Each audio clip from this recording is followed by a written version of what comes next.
What's up, everybody? Jared for the Smoking Android once again, and it is Monday, May 21st, 2012, and today we are going to kick off the week with the new ROM, the new MIUI version 2.5.18, care of the Bill and Team Moto Tegra. So big shout out to those guys. Thank you again to all of them for working on this ROM for us.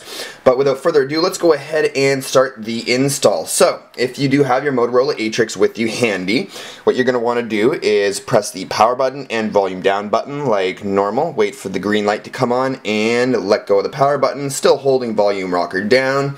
You'll notice that you'll see VAST boot there. We'll go ahead and scroll down to Android recovery.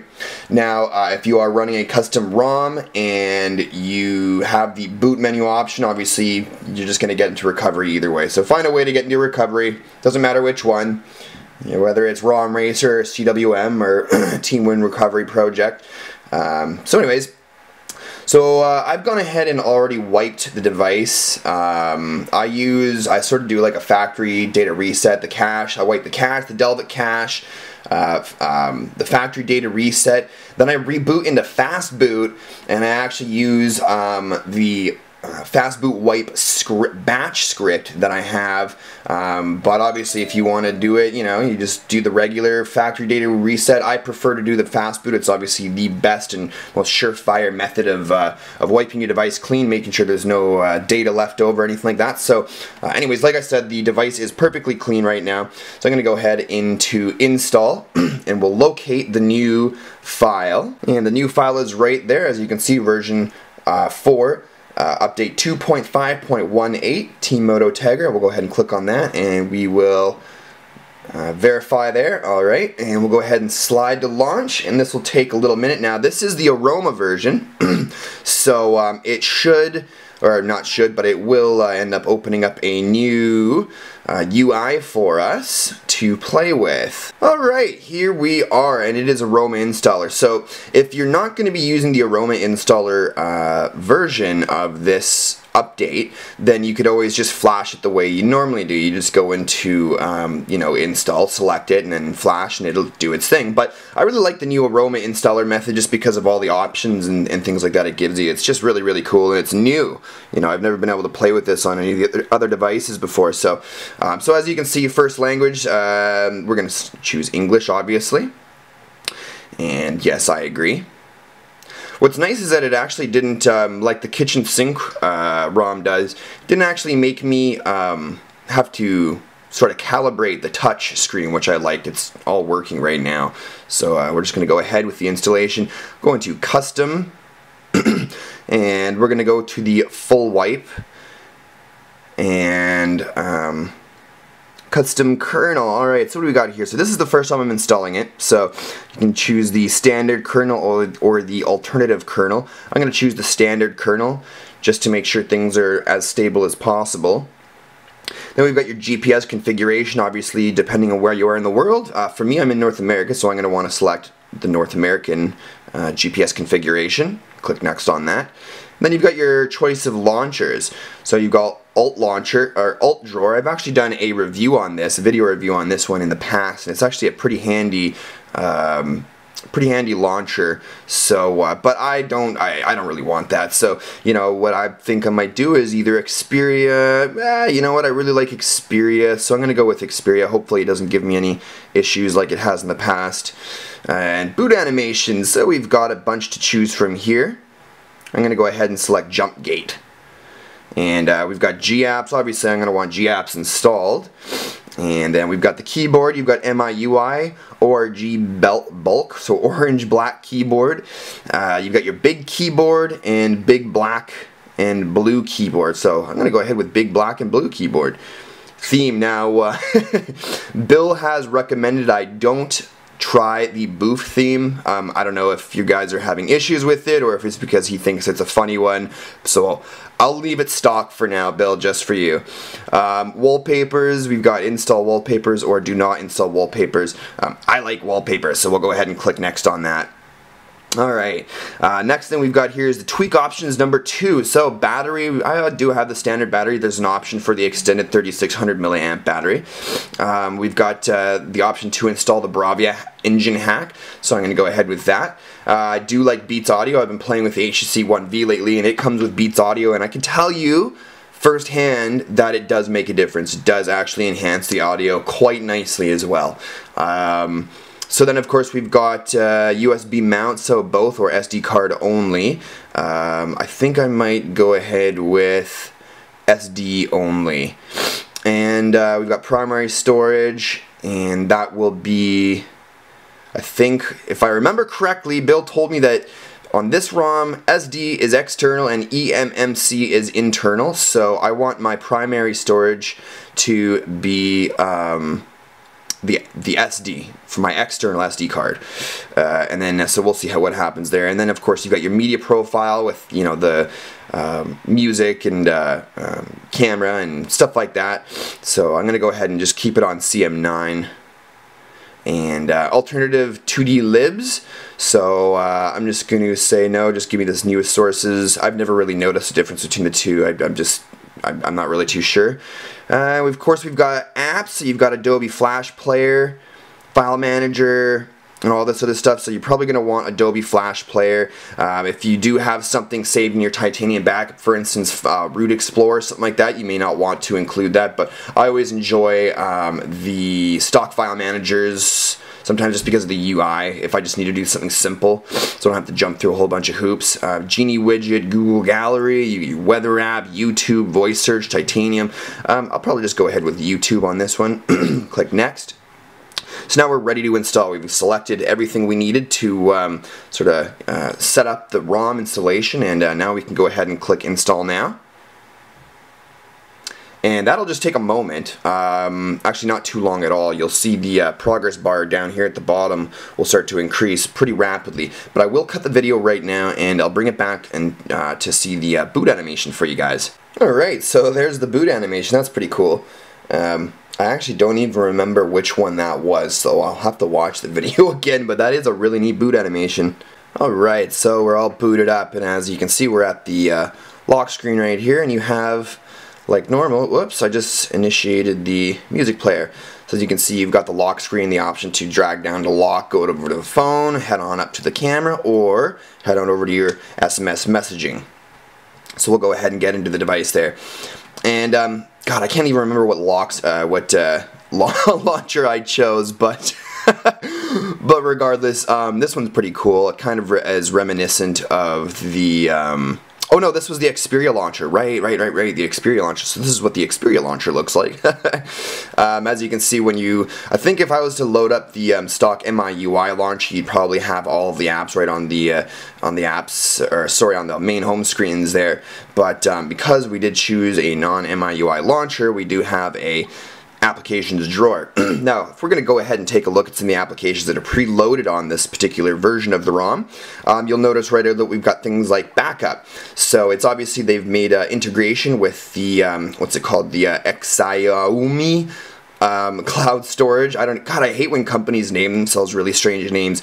Xiaomi? I don't know. Anyways, so that's a neat little option there. So going back to the app drawer again, we've got your browser and all the standard stuff. You've got a compass, which could be handy if you're out in the woods. What else have we got here? I know there's been some new changes. Of course, apparently we've got 2 different versions of galleries at the moment. I'm not sure if that's a bug or if that's because of the installation I chose. You've got your data manager and a bunch of other stuff here. MIUI control panel. This is something new that I haven't seen in previous versions. So you've got things like status bar layout, a bunch of obvious customization options here. Some cool things that I did notice were things like app drawer options. I haven't played with that yet. Obviously, this is the first I've booted up this version of the ROM. Color options, so you can change the status bar color. All kinds of really neat stuff in here. I really like the addition of this particular app that they've included for us. So moving along, so we've got the music, standard music. Comes with ROM manager, so that's a nice little addition. And you got permission manager as well, so that could be helpful for some rogue apps out there that you may not trust. So we've got the torch. Now let's see if the torch, the lock screen torch is working. You're supposed to press and hold home button, and it still isn't working. But apparently, if you press it and then you kind of tap on that, you can get it to work. Nope, not able to get it to work. Alright, moving on. Alright, so that's basically all of the neat little apps. You've got your user feedback, comes with terminal emulator like most ROMs do, and of course we've got themes. So let's jump into themes and see if there's been any improvements with this. Let's go ahead and see the different mixes. This is what the themes app is now looking like. Looks like it's a lot more refined and sort of user-friendly, a lot more options and everything like that. So let's take a look. So we've got the lock screen, clock dialer. I'm not sure what things are working at the moment, because I know in previous versions not all aspects of themes would apply. So I'm going to go ahead and try and apply a theme here, and let's see if it has actually applied properly with all of the different things like the dialer and icons and SMS and the fonts and stuff like that. So I'll go ahead and pick a theme real quick here, and we'll cut the video right now and see if it's applied properly. Alright, so I decided that we're going to continue looking around the ROM while we are waiting to download a theme. As you can see there, I chose the ICS Rob 2 minimal theme. Comes with everything: dialer, lock screen, boot animation, fonts, icons, everything. So that should be a good test to see whether or not themes are working yet or not. But as you can see, it's downloading rather slowly even while I'm on my high-speed Wi-Fi connection. So it'll be a little bit. So while we're waiting for that, we'll go ahead and take a look around the device a little bit more. One thing I did notice is that while my battery, since I've been doing some flashing, it's like that my battery drained, so I decided to plug it in. And I noticed on the lock screen, we'll take a look at right now, it's still got that really cool charging animation where it sort of just kind of, you know, it looks like the energy is sort of being absorbed by the lock screen switch there. But at the same time, while we're looking at the lock screen, I did notice, however, that things that were working in previous builds are now not working. So for instance, on the lock screen, you'll notice here that we've got the date and the time, and but there's Chinese characters in between them, and down here at the bottom also some more Chinese characters next to the battery percentage, which I thought was strange considering they weren't there in previous versions as far as I can remember. Now, like all ice cream sandwich ROMs, we do have a cool app manager, sort of or a task manager, if you will, and you know, here in MIUI, they've got a really neat way of doing it. Instead of you know, SanityMod 9, the apps are on the right side of the device, and you'd swipe that way to get rid of them, and so on. It's the layout kind of looks a little cooler in my opinion, and it has a couple more options. Now you can kill all tasks by just hitting the little broom down there at the bottom, or you can even hit this little icon in the bottom right hand corner, and it brings you into like your app manager with all running apps, things like that. And if we'll go ahead and hold this down again, you'll notice here at the top is a bar of basically available memory. So that's kind of nice to know. Like most ice cream sandwich ROMs available today, you know, a lot of them are still in, or will be in, beta builds for quite some time until some other drivers and files are released from other ice cream sandwich, like stock, you know, official builds, things like that. And so, like many other ROMs, the camera right now, at least the video recording side of the camera, is not working. Now they do have a workaround for that. Bill has posted in the thread for this, which I will be posting a link in the description to below, that the video camera you can use is called Video Cam Illusion, which can be found on the Play Store. But you can obviously download that and get a link through that on the thread in the XD forums there. Now if we're going to go ahead and hit menu, head down to system settings, we'll go down to about phone, and you know, the standard kernel, if you noticed earlier when we were preparing the installation, I selected the Joker's standard kernel, and as you can see, it is the standard 1 GHz kernel. And now you'll notice that I'm running a live wallpaper in the background. Now scrolling through the different screens in the live wallpaper, you know, it's a bit laggy. I don't know if that's due to the launcher or if it's the ROM itself, but you know, live wallpapers always lag down a ROM either way. But while I'm sort of navigating through settings and things like that, I am noticing it's actually still really smooth, you know, which kind of gives me some hope, because you know, 1 gigahertz kernels on the Atrix are actually usually pretty sufficient enough to run the device smoothly if you're not running a live wallpaper in the background and you have a decent lightweight launcher. You know, the 1 gigahertz kernel, you'll be able to achieve all the speeds and have, you know, still stay within the same smoothness and responsiveness of you know, 1.3, 1.45 gigahertz kernels.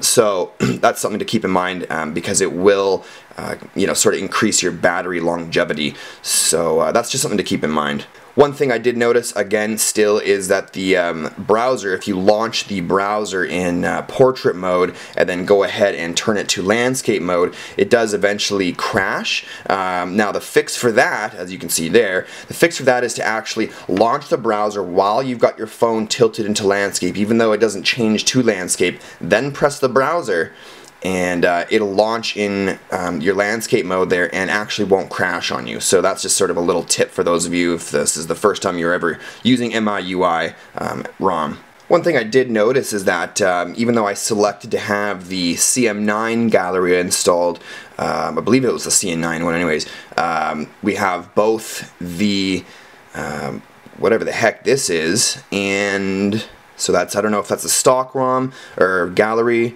and then we've got this one here, which I believe is the MIUI gallery. So it actually ended up installing both. So I don't know if that's sort of the default of what happens. It just gives you both choices, but I mean, I did select one over the other and it installed both. So that's also something to note. On top of 2 galleries, you'll notice that it's also installed 2 stock file explorers. So you'll notice that I actually ended up clicking during the installation procedure to install one of these stock file managers as opposed to like Root Explorer, you know, something really in depth like those. You know, so it has installed. So I'm wondering if I would have not installed that, if it would have installed the MIUI stock file manager. But just keep that in mind while you're installing. So when you do go through these things, like you're selecting the gallery or the file manager, at least for those 2 particular selections, it installs both of them, whatever custom one you've selected, as well as the stock MIUI application. So let's go ahead and test out how smooth the browser is at the moment with this ROM, especially considering we're downloading a large file right now, and we're also on you know, on 1 gigahertz kernel on Wi-Fi. So let's go ahead and type in, for instance, we'll go to Engadget because it's a pretty content-rich site. And we'll scroll all the way to the bottom. We'll actually go to the desktop site just because it is a lot less optimized for mobile, obviously, with a lot more flash content. So while it's loading, as you can see, pinch to zooming's all right. Still a little bit of stutters there, but again, we are downloading, and you know, the page is still loading up, as you can see at the top bar there. But we can still zoom in and navigate the page, and it still looks great. And we can double tap to go out, and it all happens pretty quickly. Oh, it looks like it's still, oh, it was rendering a little bit there, but overall you can see the speed of it. Now that it's done, it's finished loading up the page. It's actually really fast, and pinch to zooming is obviously really quick. But again, if you were to go into landscape, it will crash on you eventually. Alright, so we are back and we're done downloading the theme that we were downloading earlier, and we'll go ahead and see if it applies now. So click apply, and the theme contains font, so reboot is needed, and we'll apply and reboot. Alright, so here we go. It's just booted up, and it looks like the lock screen so far has been applied. As you can see, I do have it plugged in to charge, and I'm not sure. Let's take a look. I'll unplug this now, see if any of those animations stop. So obviously I unplugged it. The animation, the charging animation stopped that we were just seeing. We'll go ahead and plug it back in. As you can see, the animation moving across there, as well as the sides of the screens and up to the top, are now working, and no Chinese characters anywhere. So we'll go ahead and I'm assuming, let's see if we can figure out how to, oh, there we go. Okay, slide down, lock screen, comes with some wallpapers pre-installed. This is actually a really cool looking wallpaper. Alright, now, so things like the dialer should be changed. The dialer obviously has not changed. Let's go ahead into contacts. The contact has not changed either. Let's see about some the fonts. I don't think the fonts have changed, and it doesn't look like the keyboard has changed. So it looks like the only thing that has actually changed is the notification tray has not changed. So again, it looks like the themes have not been fixed, and the only one that applies is the, I believe, boot animation, lock screen, and wallpapers. So that's a little disappointing. I kind of would like to see themes at this point in time working on the ROM, but nevertheless, again, it is still a big work in progress, and you know, these true custom ROMs are not easy to get fully working within a timely manner. So again, you got to hand it to the guys that are working on this. So anyways, the guys, that is it. Thank you very much for watching. Hopefully you liked the video. Hopefully it wasn't too long and you didn't already click away or something like that. But anyways, guys, until next time, the Smoking Android. Oh wait, before we sign out, be sure to share this video with your friends on Google+. In fact, I'm actually thinking about swaying away from Facebook and Twitter in terms of social networking for the Smoking Android, just because Google+ is just so much easier. It makes more sense. There's Hangouts, there's Circles, and it's a Google ecosystem product. So, but anyways, let me know maybe in the comments below if you know, if you'd be okay with just a Google+ thing for the Smoking Android, or if you do want to see like a Twitter or Facebook. But anyways, guys, that is it. Thanks again for watching, and this time, until next time, the Smoking Android signing out.